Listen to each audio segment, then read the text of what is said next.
Come on now. Cette semaine, dans le petit monde médiatico-politique, on a entendu ça.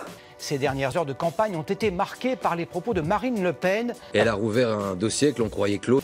Je pense que la France n'est pas responsable du Veldiv. Mais pourquoi Marine Le Pen, en pleine dédiabolisation, s'est-elle aventurée sur le terrain explosif de la Seconde Guerre mondiale, risquant une erreur de com fatale? C'est pas moi qui ai remis ça sur le tapis, c'est Monsieur Mazerolle qui m'a demandé précisément ce que je pensais de cela. Je ne vais pas quand même porter la responsabilité de l'instrumentalisation politique ignoble qui a été faite contre moi. Voilà, c'était l'axe de défense de Marine Le Pen cette semaine, la dénonciation d'un complot journalistico-politique.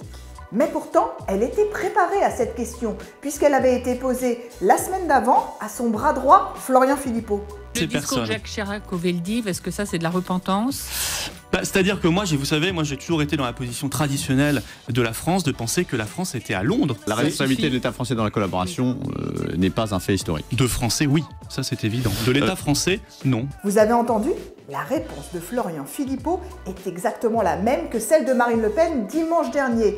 Il n'y a donc pas de faux pas, mais une position assumée qui fait d'ailleurs partie des engagements de son programme. Promouvoir le roman national et refuser les repentances qui divisent. En clair, ripolliner l'histoire de France pour créer de l'adhésion. Je veux rendre aux Français la fierté de ce qu'ils sont. Je veux leur rendre la maîtrise de leur destin. Ouais, sauf que sa sortie sur le Veldiv a créé une polémique ultra négative qui ravive la face noire du FN, qui rappelle les dérapages nauséabonds du père et qui peut bloquer les nouvelles intentions de vote.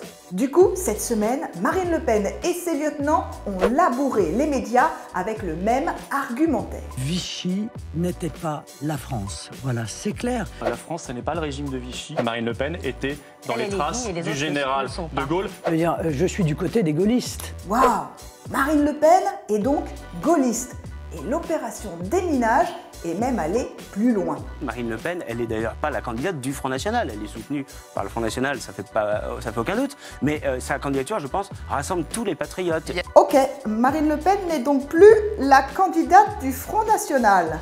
Bon, enfin, dernier étage de l'opération com, allumer un contre-feu en recentrant le débat sur les islamistes. Moi, il y a quelque chose dont j'aimerais plus qu'on parle.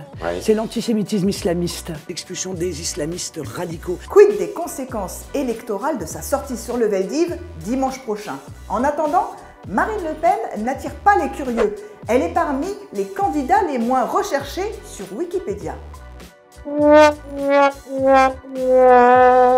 Et pour finir, un coup d'œil à notre baromètre politique des réseaux sociaux. Sur Twitter, c'est Jean-Luc Mélenchon qui est le plus commenté, Marine Le Pen est en 5e place, et sur Facebook, c'est encore Jean-Luc Mélenchon. Come on, vous ne verrez plus jamais la politique comme avant, à la semaine prochaine sur le JDD.fr. Come on now.